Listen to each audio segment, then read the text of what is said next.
बिस्मिल्लाहिर्रहमानिर्रहीम। Student, next हमारा chapter है अल्काइल हैलाइड्स का। अल्काइल हैलाइड्स में जनरल आप पीछे नॉमेनक्लेचर का हवाले से चैप्टर भी पढ़ा है, तो उसमें डिफरेंट क्लासेस फंक्शनल ग्रुप्स आपने डिस्कस किए थे। तो इसमें अल्काइल हैलाइड है वो आपकी ऑर्गेनिक क्लास है जिसमें हैलोजन ग्रुप मौजूद है। ऑर्गेनिक कंपाउंड यानी ऑर्गेनिक कार्बन जो है उसके ऊपर हैलोजन, ब्रोमीन, क्लोरीन, आयोडीन, ज्यादातर यही तीन होते हैं। तो वो अटैच हो तो उस क्लास को हम अल्काइल हैलाइड का नाम देते हैं। उसमें फर्दर क्लासिफिकेशन की जाती है कि हैलोजन ग्रुप जुड़ा किस कार्बन से। आपने प्राइमरी, सेकेंडरी और टर्शरी कार्बन नाम सुना हुआ है।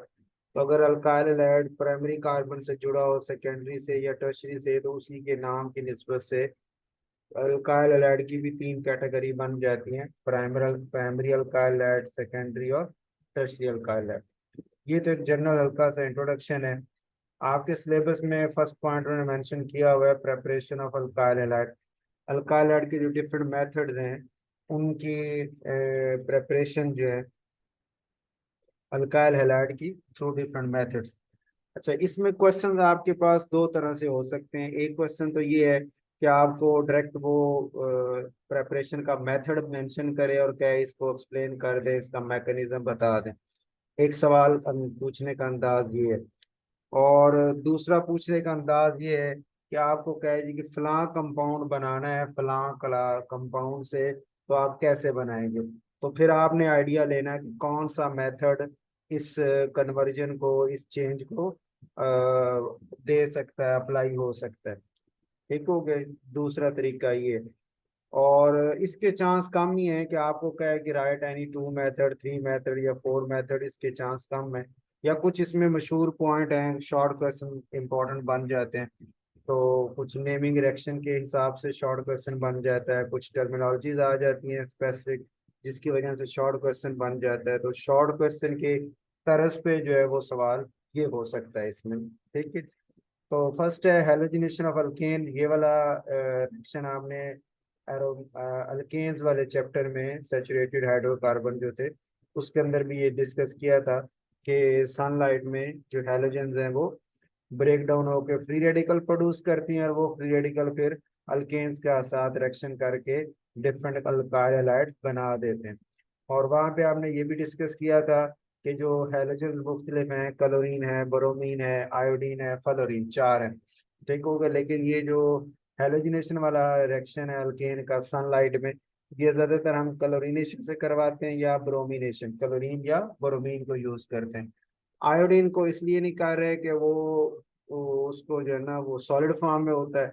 तो सॉलिड को फिर वेपराइज करना, फिर बॉन्ड को तोड़ना और फिर आगे रिएक्शन में इन्वॉल्व करना, ये जरा लंबा काम, यानी उसका रिएक्शन स्लो हो जाता है।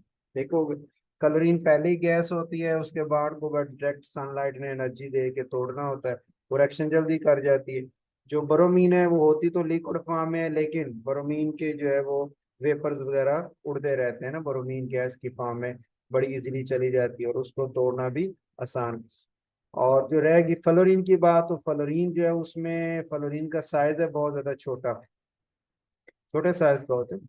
और आपने पढ़ा होगा एफएससी इंटर में भी आपने बात की है कि इन हैलोजन में से ऑक्सीडाइजिंग पावर जो है वो फ्लोरीन की सबसे ज्यादा होती है। ठीक हो गया।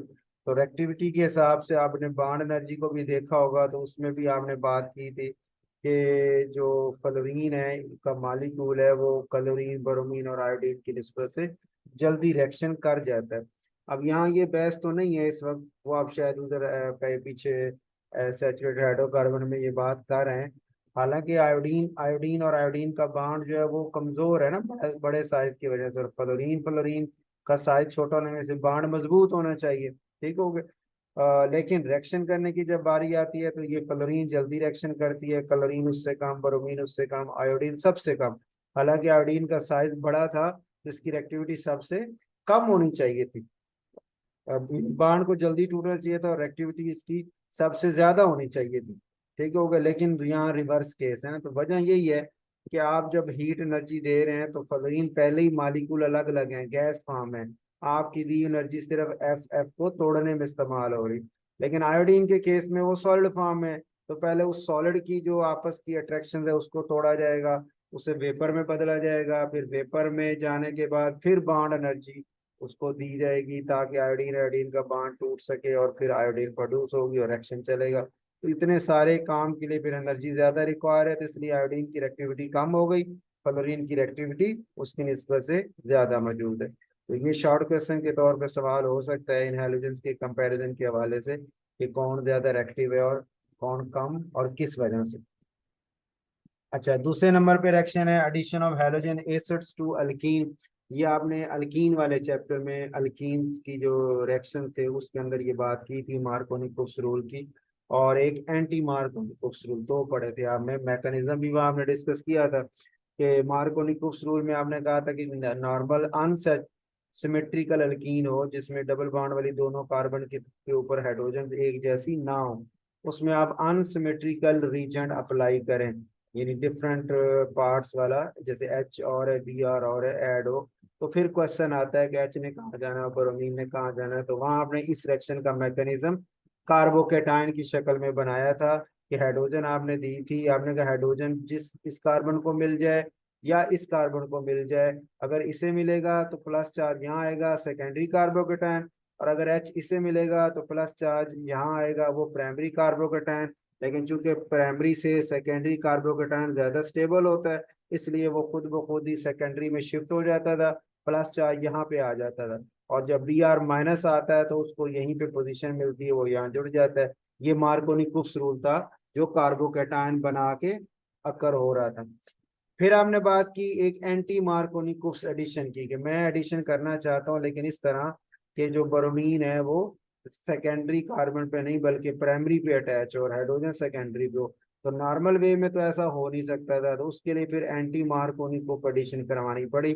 उसके लिए हम क्या करते हैं कि पर ऑक्साइड को यूज करते हैं। इसका मैकेनिज्म भी आपने वहाँ डिस्कस किया था कि पर ऑक्साइड रेडिकल्स बनाते हैं और रेडिकल के थ्रू मैकेनिज्म इस तरह चलता है कि वो फिर ब्रोमीन जो है उसका रेडिकल जो है वो यही कॉर्नर वाली कार्बन के ऊपर आके अटैच होता है और एक्शन चलता है।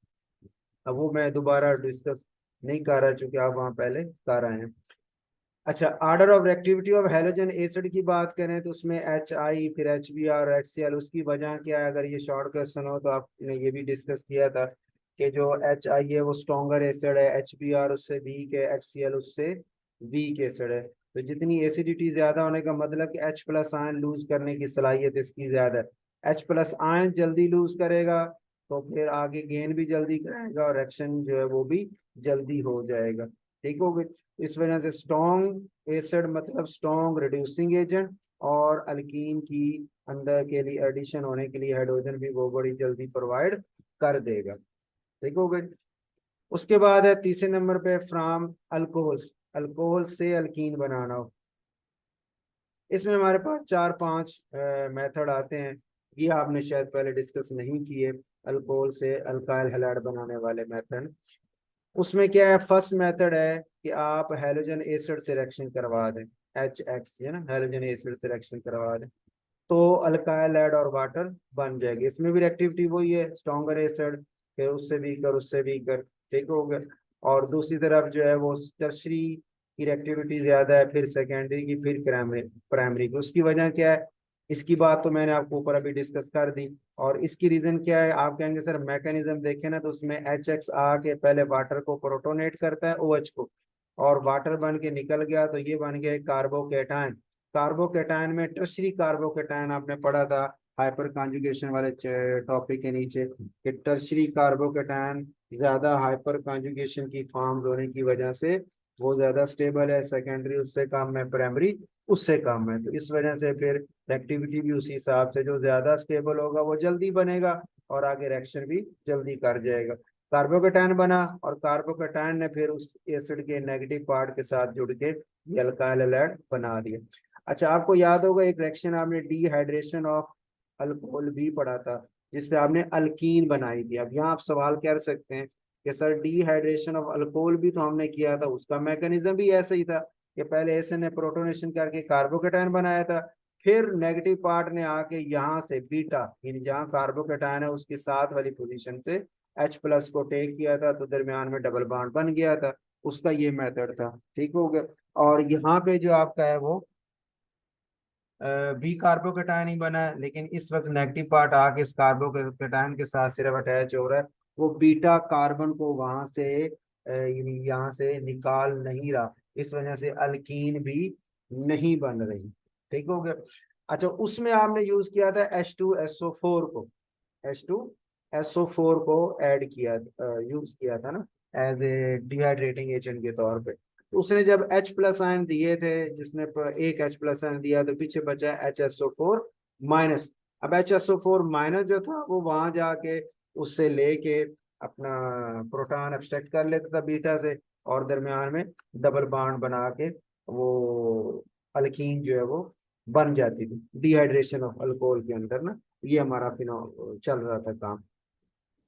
पर उसमें एक मैकेनिज्म ये भी आता है डिहाइड्रेशन ऑफ अल्कोहल वाले में, कि जनरली तो वैसे यही यूज करते हैं ना, जो आपने मैकेनिज्म लास्ट डिस्कस किया था, कि HSO4 जो है लार्ज साइज का एनायन है, जो आके बीटा जो है आपका प्रोटॉन उसको ऑब्स्ट्रक्ट कर लेता है और वहां डबल बॉन्ड बना देता है।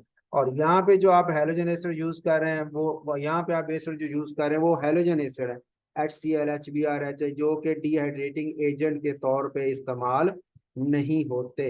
ये मॉइस्चर जज्ब करने वाली इनकी नेचर इतनी नहीं, स्ट्रॉन्गर एसिड है जैसे H2SO4 वगैरह, इनकी ये सलाहियत ज्यादा है।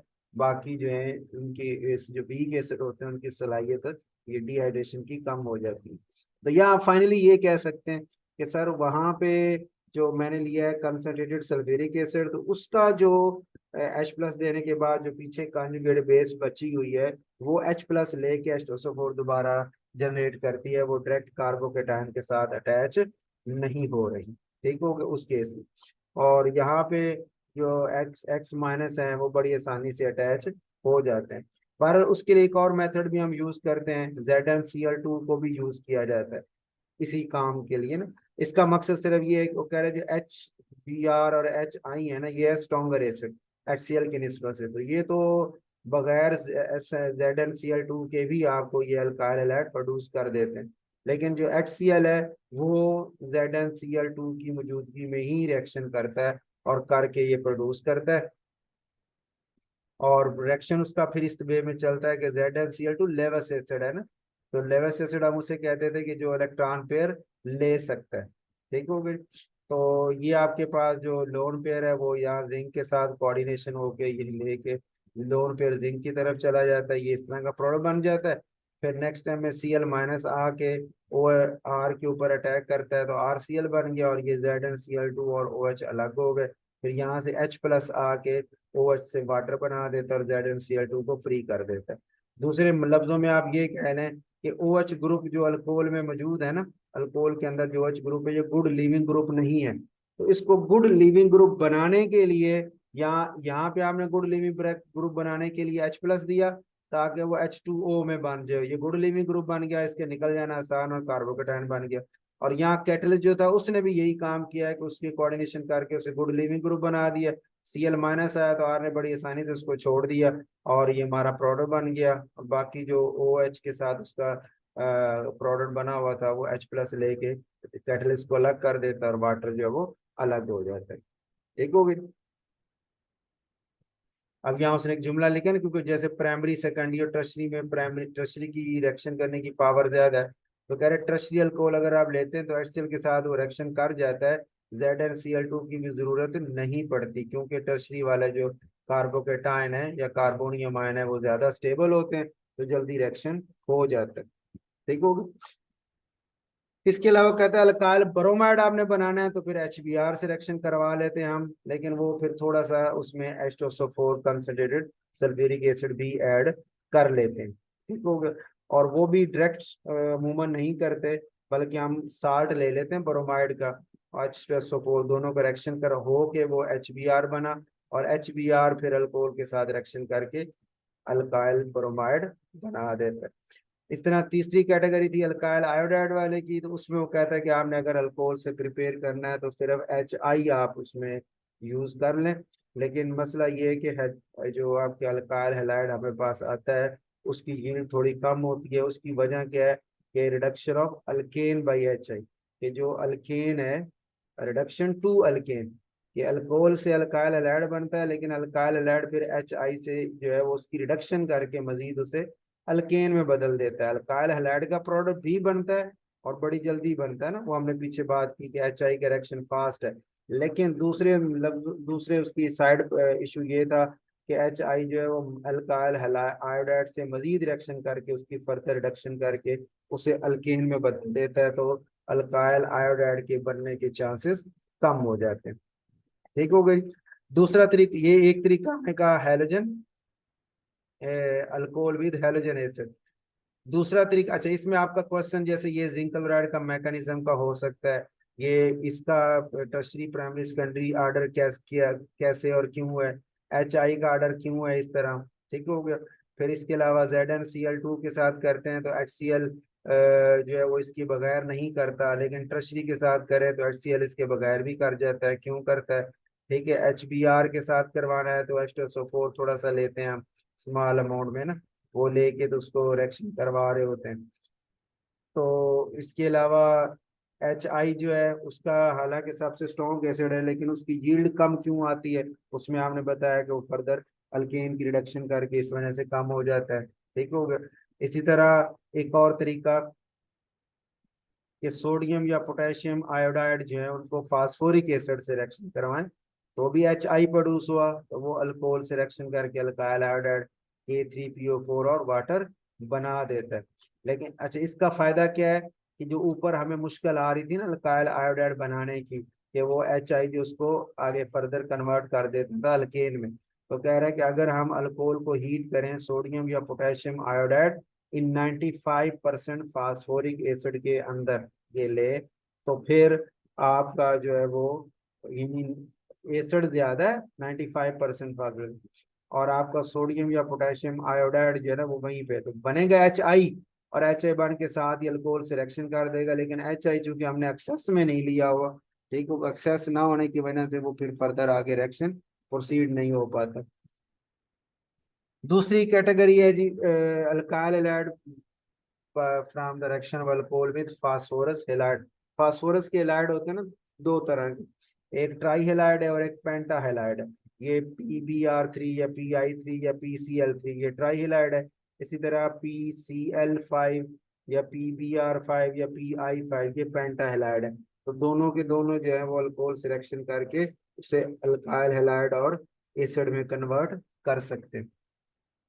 अब PBr3 से करवाया तो 3 मालिक्यूल उसके इस्तेमाल हुए, तो 3 अल्काइल ब्रोमाइड बन गए और फास्फोरिक एसिड साथ में बाई प्रोडक्ट आपका। इस तरह PI3 के साथ कराएंगे तो आयोडाइड और फास्फोरिक एसिड बन जाएगा। ठीक हो गया।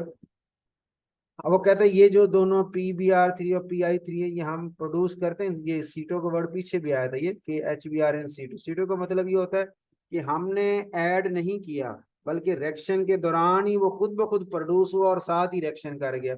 जैसे यहाँ देखें इन दोनों को ऐड किया था, इन्होंने रिएक्शन करके ये प्रोड्यूस किया और वहीं पे साथ ही वो आगे रिएक्शन भी कर गया, इसको कहते हैं इन सीटो। ठीक है। To generate the HBr in situ by the reaction of this. सीटो का मतलब एट द सेम टाइम, उसी वक्त रिएक्शन के दौरान ही उसे कई और आगे रिएक्शन में इस्तेमाल करी।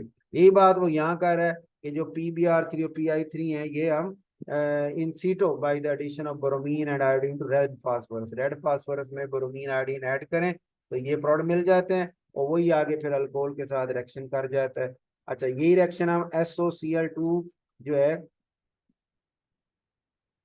के साथ भी कर सकते हैं।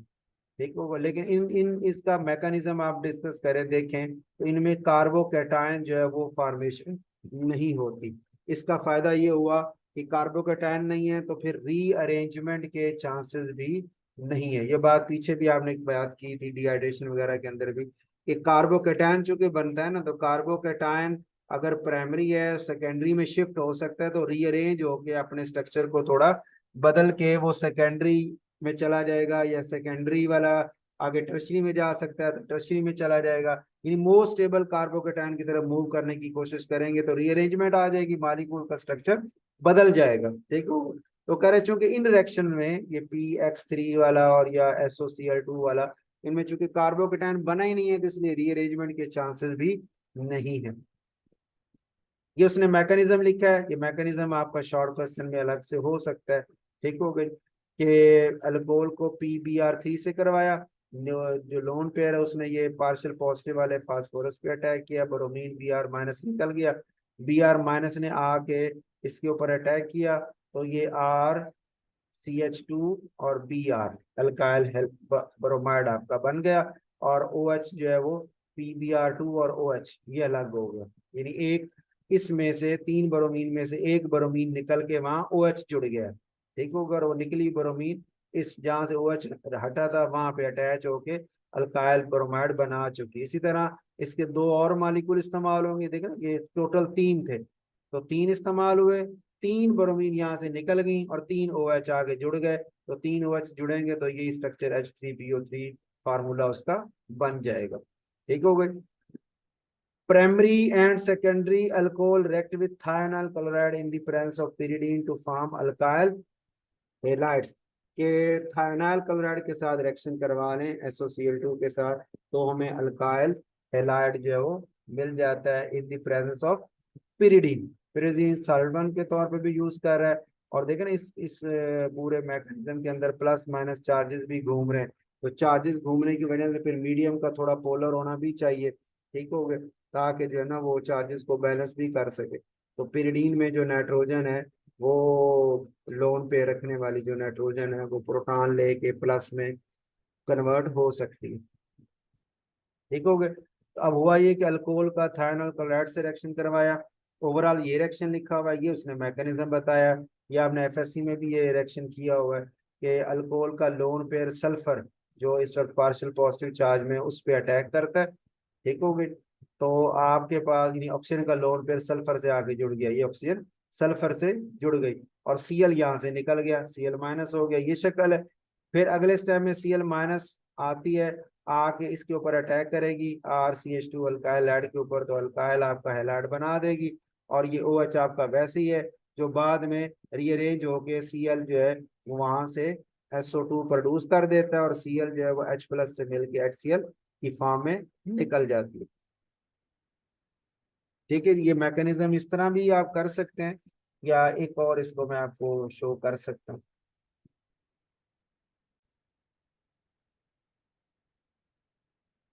तो इसी इसी स्ट्रक्चर को ना मैकेनिज्म को आप इस अंदाज से भी दे सकते हैं।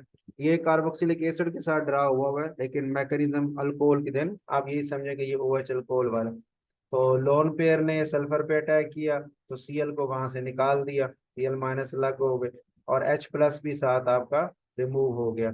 आप अगले स्टेप में भी कर सकते हैं, यहाँ इसने साथ ही कर दिया, ये प्रोडक्ट थी H+Cl अलग हो गया। अगले स्टेप में Cl- आता है, वो ये हमारे केस में यहाँ पे है CH2, जैसे यहाँ पे Cl ने आके CH2 पे अटैक किया तो RCH2 को बाहर निकाल दिया। ठीक हो गया, अब ये H+, ये वाला H+ जो इस वक्त O के साथ है, इसने इस मैकेनिज्म को पहले ही निकाल चुका है। अब जैसे Cl आके यहाँ जुड़ी CH2 के साथ, तो ये वाला इधर आके डबल बॉन्ड SO2 बना दिया। ठीक हो गया, और ये SO2 बनेगा तो Cl भी साथ से निकल जाएगा, वो Cl फिर उस H+ के साथ मिलके HCl बना देगा। ठीक हो गया, तो ये ओवरऑल मैकेनिज्म इसका इस अंदाज से भी आप ड्रा कर सकते हैं। ये कुछ इस अंदाज से भी हो सकता है, जैसे इसने किया है, ये निकल गया ये प्लस। ठीक है, अब होना ये चाहिए था कि ये जो प्लस रिमूव किया ना इसने यहाँ पे, ठीक हो गया, यहाँ पे अब आपको इस वक्त जो है ना H+ लेने वाली कोई स्पीशीज नजर नहीं आ रही, तो होना यही चाहिए था कि इस H+ को ये पहले ही यहाँ से रिमूव कर दिया जाता मीडियम में ना वाटर के, आपका मीडियम आप पिरिडीन है, जैसे इसके अंदर हमने ना पिरिडीन है, तो पिरिडीन ने H+ को टेक किया है, वो उसमें नाइट्रोजन के पास लोन पेयर होता है ना, तो नाइट्रोजन का लोन पेयर जो है पिरिडीन का स्ट्रक्चर अगर आपके जहन में हो तो इस तरह था ना, ये बेंजीन होती है और उसमें यहाँ पे नाइट्रोजन होती है, तो ये पिरिडीन है, यहाँ इसका लोन पेयर भी मौजूद है। तो पिरिडीन का जो ये लोन पेयर है वो न्यूक्लियोफिलिक है, वो प्रोटॉन टेक कर सकता है, तो ये इसलिए यहाँ पे ली हुई थी कि ये इस प्रोटॉन को टेक कर लेगी। प्रोटॉन पहले ये पिरिडीन के पास जा चुका है। ठीक हो गया, यहाँ उसके और अच्छा उसके पास जाएगा तो वो प्लस में चली जाएगी। ठीक हो गई, या आप यहाँ से भी अगर आप इसको ले सकते हैं, चलो इसी को फॉलो कर लें, यहाँ तक आप ले आए, उसके बाद यहाँ आप कहेंगे इसको, इस H प्लस को पिरिडीन ले गया, तो ये इलेक्ट्रॉन यहाँ सल्फर ऑक्सीजन के दरमियान वापस आया तो SO2 बन गया, और ये Cl माइनस वहां से निकल गई। उसने फिर पिरिडीन ने जो H प्लस लिया था उससे लेके HCl बना दिया। ठीक है, ऐसे भी आप बना इसको समझ सकते हैं। ठीक हो गई, यानी यहाँ तक आपका ठीक है, दूसरा स्टेप भी यहाँ तक ठीक है। यहाँ पे आप कहें कि पिरिडीन ने आके प्रोटॉन ले लिया, और ये दो इलेक्ट्रॉन ऑक्सीजन और हाइड्रोजन वाले वो चले गए सल्फर ऑक्सीजन के दरमियान डबल बॉन्ड बनाने। वो डबल बना तो Cl बॉन्ड टूट के अपना बाहर निकल गया, जैसे यहाँ हुआ। ये देखें ना, ये वाले केस में ये जब ये डबल बॉन्ड इधर बनाने आता है तो Cl को निकलना पड़ता है ना, सल्फर के बॉन्ड पूरे करने के लिए। ठीक हो गए, तो वो सर Cl बाहर निकल गया, उसने वो पिरिडीन से H प्लस वापस लेके HCl बना लिया, और ये SO2 आपके साथ ऐसे है। ये हो गया जी आपके पास उसका मेथड प्रेपरेशन हम पढ़े थे ना, तीसरे नंबर पे था अल्कोहल से। तो उसमें एक हमने पढ़ा हेलोजन एसिड से, दूसरा हमने पढ़ा फास्फोरस हेलाइड से, और तीसरा हो गया आपका थायोनाइल क्लोराइड के साथ। उसके बाद नेक्स्ट है कार्बोक्सिलिक एसिड्स। उससे कैसे ले लें, from silver salt of carboxylic acid. इसको होन्स डाइकर रिएक्शन भी बोलते हैं। ठीक है, होन्स डाइकर है। अब ये नेम्ड रिएक्शन है ना, तो नेमिंग रिएक्शन अक्सर शॉर्ट क्वेश्चन पेपर में आ जाते हैं, और वो उसको कहते हैं रिएक्शन भी लिखें, होन्स डाइकर रिएक्शन है क्या, तो उसका मैकेनिज्म भी ड्रा करें, जैसे इसने यहाँ ड्रा भी किया हुआ है। ठीक है, तो आप रिएक्शन लिखेंगे कि सिल्वर जो कार्बोक्सिलिक एसिड का सिल्वर साल्ट जो है उसको ब्रोमीन से रिएक्शन करवाएं CCl4 सॉल्वेंट की मौजूदगी में, तो अल्काइल ब्रोमाइड बना, CO2 बनी, और सिल्वर ब्रोमाइड बन गए। ये ओवरऑल रिएक्शन है। अब मैकेनिज्म आप देखें तो मैकेनिज्म क्या है जी, कि ये सिल्वर का साल्ट था, ब्रोमीन से रिएक्शन हुआ तो सिल्वर ब्रोमाइड बन गया, और एक ब्रोमीन जो है वो यहाँ पे सिल्वर की जगह आके अटैच हो जाती। इसको उसने नाम भी दिया है असाइल हाइपोहेलाइड, ये आपका बन जाता है। ये अब स्टेबल कंपाउंड नहीं है, ये टूटता है, टूट के फ्री रेडिकल्स में कन्वर्ट, ब्रोमीन अलग अपना इलेक्ट्रॉन लेके अलग हो जाती है, और ऑक्सीजन अपना इलेक्ट्रॉन लेके अलग, यानी ये दरमियान में जो बॉन्ड था ऑक्सीजन और ब्रोमीन वाला ये टूट गया, दोनों अपना अपना इलेक्ट्रॉन लेके अलग हो गए, जिसको आप फ्री रेडिकल का नाम दे रहे हैं।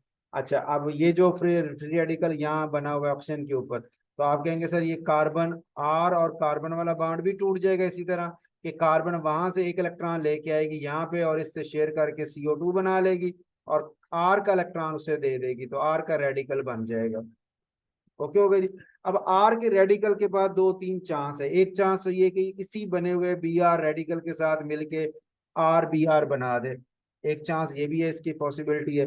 दूसरी पॉसिबिलिटी ये है कि ये साथ में पड़े ब्रोमीन के मॉलिक्यूल से रिएक्शन कर ले, तो रेडिकल चूंकि अनरेक्टिव अपना जो अनस्टेबल होते हैं, और इसलिए वो ज्यादा रेक्टिव हो जाते हैं, तो वो इस मॉलिक्यूल से भी रिएक्शन कर सकते हैं। तो यहाँ से RBr अल्काइल ब्रोमाइड बना देगा, ब्रोमीन का रेडिकल प्रोड्यूस कर देगा, वो जो आगे और दूसरे अल्काइल रेडिकल के साथ रिएक्शन करने में इस्तेमाल हो सकता है। ठीक हो गया, ये पॉसिबिलिटी भी है। या दो अगर ब्रोमीन रेडिकल आपस में जुड़ने करीब आ गए तो वो आपस में जुड़ के Br2 दोबारा बना देंगे। ठीक हो गया, और ये पॉसिबिलिटी भी है कि आपका ये R रेडिकल जो है वो जो पीछे जो बना था आपका एसाइल हाइपोहेलाइड, जो अभी डिकम्पोज कोई मॉलिक्यूल नहीं हुआ हुआ, उसके साथ भी इसकी अटैचमेंट हो सकती है। अगर उसके ऊपर अटैक करता है तो फिर RBr बन गया, और RCOO माइनस। अच्छा, इसमें से उसी तरह यही वाली शक्ल है ना, RCOO माइनस वाली, CO2 निकल जाएगा, और R का रेडिकल फिर बन जाएगा, वो फिर आगे रिएक्शन करता रहेगा। इस तरह ये रिएक्शन आपका जो है वो चलता रहता है जब तक ये रेडिकल सारे कंज्यूम नहीं हो जाते। ओके हो गई। अच्छा, अब इसमें एक जुमला इसने बड़ा जबरदस्त लिखा है कि synthetic utility of this method is limited, क्योंकि ये फ्री रेडिकल्स है ना। अब इसमें कई पॉसिबिलिटी हैं, Br से मिलके ब्रोमीन बना दे, चलो वो तो मेरा रेक्टेंट था।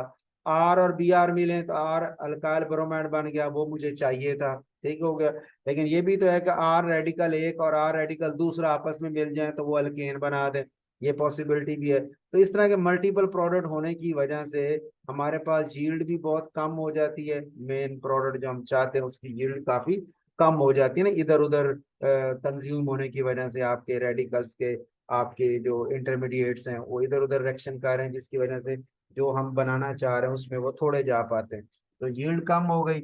इसी वजह से वो कह रहा है कि जी प्राइमरी अल्काइल हैलाइड जो है वो इस तरफ अच्छी यील्ड दे रहे हैं, लेकिन जो सेकेंडरी टर्शरी वगैरह है उनकी यील्ड काफी ज्यादा कम आती है। और वजह यही है, वो इधर उधर के रिएक्शन में वो ज्यादा फोकस हो जाते हैं और प्रोडक्ट जो है वो बनाना शुरू कर देते हैं।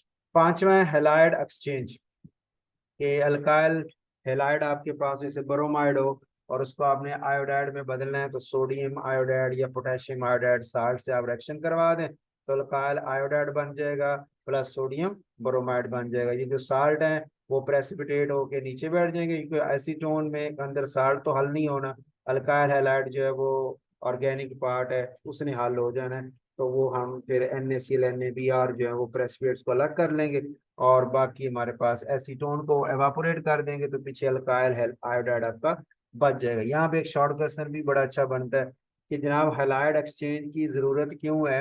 आपने जब रिएक्शन करना है तो रिएक्शन तो अमूमन आप आगे पढ़ेंगे ना इन अल्काइल एड की रिएक्शन, तो उसमें आप देखेंगे कि रिएक्शन में तो ये अल्काइल ग्रुप इस्तेमाल हो रहा है, हेलोजन ग्रुप तो रिमूव हो जाता है, यानी कार्बन और हेलोजन का बॉन्ड तो टूट ही जाना है और अल्काइल ने आगे जाके अटैच होना है और प्रोडक्ट जो भी बनानी वो बनानी हो, जो भी उसने बनानी है वो बना लेता है। ठीक हो गया। तो फिर ब्रोमीन की जगह आयोडीन करने की क्या जरूरत है, ब्रोमीन को ही रहने दें, जब उसने आगे जाके रिएक्शन कर ही जाना है तो फिर आयोडीन क्यों रिप्लेस कर रहे हैं। ठीक हो गया, ये सवाल हो सकता है। और उसके जवाब में फिर आप ये बताते हैं कि सर मसला ये है कि जो अल्काइल आयोडाइड है ना, कार्बन और आयोडीन वाला बॉन्ड जो है इसकी बॉन्ड एनर्जी सबसे कम है और ये जल्दी टूट जाता है, रिएक्शन इसका फास्ट है। इसलिए हम बजाय इसके कि मैं ब्रोमाइड को यूज करूं जो 4 घंटों में रिएक्शन करेगा, तो मैं उसको पहले इस सोडियम आयोडाइड साल्ट से बदल के आयोडाइड बना लूं और आयोडाइड का रिएक्शन करूं तो वो मुझे आधे घंटे में रिएक्शन करके दे देगा, जल्दी रिएक्शन हो जाएगा, तो कितना टाइम मेरा बच जाएगा। तो इसलिए हम फिर क्या करते हैं कि अल्काइल क्लोराइड या ब्रोमाइड की बजाय अल्काइल आयोडाइड को इस्तेमाल करते हैं ताकि रिएक्शन हमारा फास्ट हो जाए।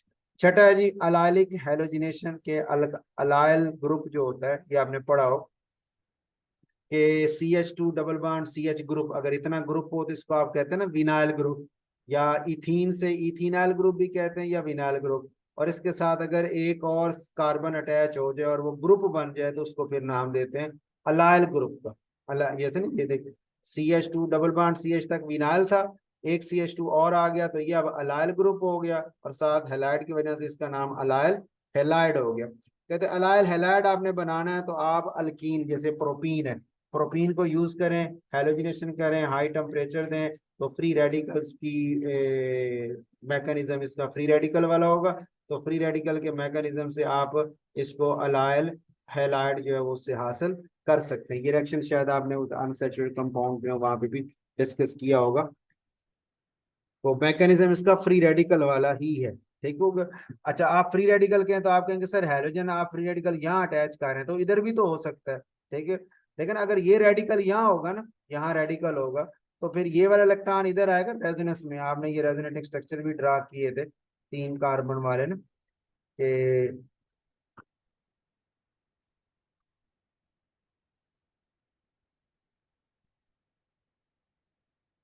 ये आपने इस वक्त आपके सामने ये चीज है। ठीक है, और अगर ये रेडिकल बनता है तो ये शक्ल बनती है। और ये यहाँ पे पता है आपको कि ये रेजोनेंट स्ट्रक्चर रखता है, इसकी रेजोनेंस जो है ना वो शो कर सकता है।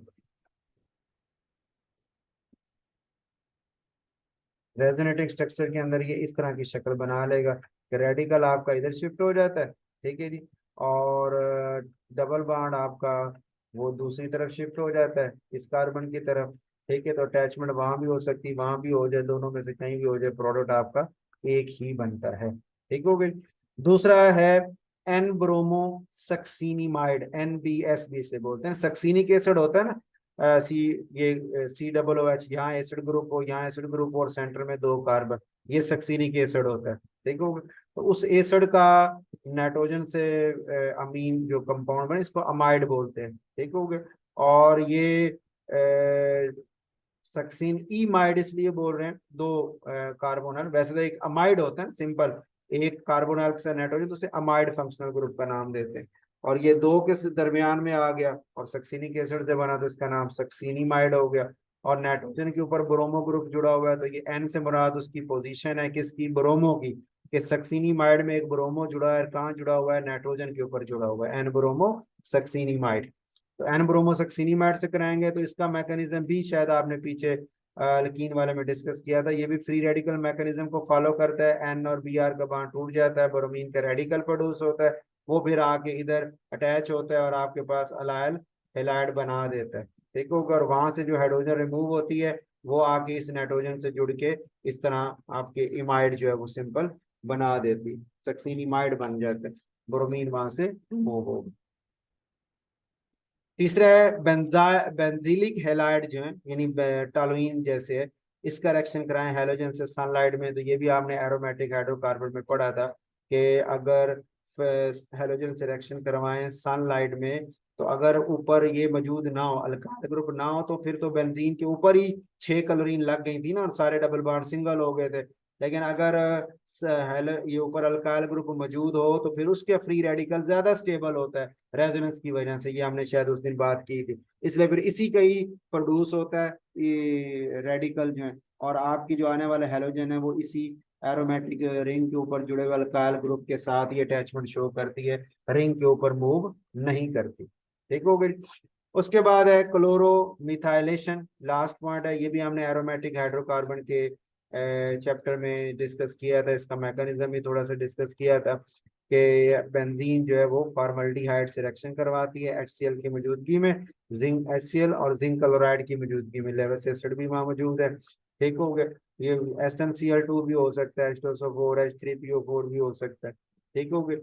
और 60 डिग्री C टेम्परेचर जो है वो हम देते हैं इसको। तो आपके पास ये बेंजाइल क्लोराइड या इसको क्लोरो मिथाइलेशन, ये क्लोरो मिथाइल ग्रुप हो गया, तो क्लोरो मिथाइलेशन किसकी, बेंजीन की, ये रिएक्शन का नाम दिया जाता है। ठीक होगा। इसका मैकेनिज्म आप वही पिछले लेक्चर जो है हमने डिस्कस किया था वहीं से आप देख लीजिएगा।